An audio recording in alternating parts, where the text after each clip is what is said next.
Well, that's the question Vladimir Putin's been asking during an official visit to Denmark. The Russian premier also said NATO's effectively joined one of the warring sides in the conflict, and more responsible action should be taken instead. RT's Daniel Bushell joins us now live for this in Brussels. Daniel, so the Russian Prime Minister has effectively lashed out on the operation there in Libya.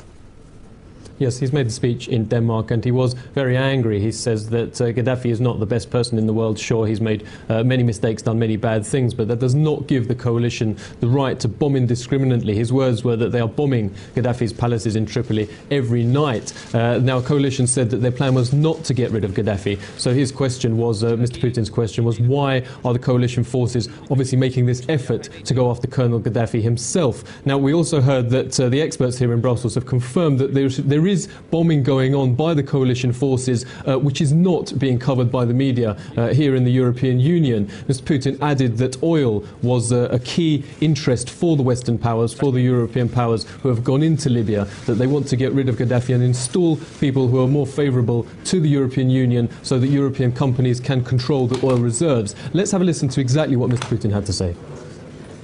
The coalition said destroying Gaddafi was not their goal. Then why bomb his palaces? Now some officials have claimed that eliminating him was in fact their goal. Who gave them that right? Did he have a fair trial? Returning to the no-fly zone, the bombings are destroying the country's entire infrastructure. When the so-called civilized world uses all its military power against a small country, destroying what's been created by generations, I don't know if that's good. Mr. Putin said that they have to give the Libyan people time to sort out their own problems, and there's really double standards here, he added. There are several other parts of the region in the Middle East and North Africa which is facing pretty much civil war situations, but which the West is either ignoring or not really paying the same amount of attention to. Well, Daniel, there have been reports about an EU plan to send army convoys to assist humanitarian aid there in Libya. Of course, there'll be those who say, well, this is really the start of a military ground operation, something, of course, that allies were adamant wouldn't happen.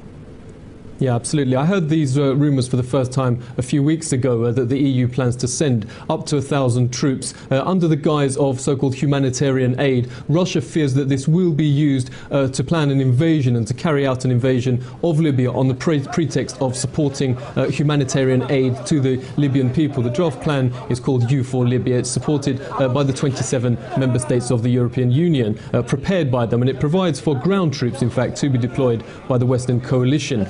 In the port city of Misrata, which is currently under siege by forces loyal to Muammar Gaddafi. Here in Brussels, Michael Mann, the chief spokesman to the European Union High Representative Catherine Ashton, said that they would only send up to 1,000 troops, and the troops would only be used if they came under attack. Otherwise, they would only defend aid. Now, Russia has said that it will only support another UN resolution if it explicitly says that it will not continue the violence, that if it ends the violence and starts negotiations, then that is the only condition under which they would support that. Now, I've been speaking to military analysts here in Brussels, and they confirm that ground troops are already in operation in Libya. This is not being covered by the media in the European Union, but troops are already in operation, and they are pushing forward in Libya with Colonel Gaddafi as the target.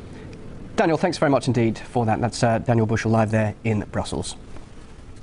Who gave coalition forces in Libya the right to eliminate Gaddafi? Well, that's the question Vladimir Putin's been asking during an official visit to Denmark.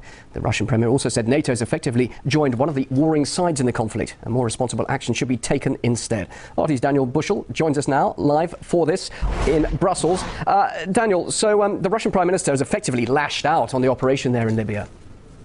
Yes, he's made the speech in Denmark and he was very angry. He says that Gaddafi is not the best person in the world. Sure, he's made many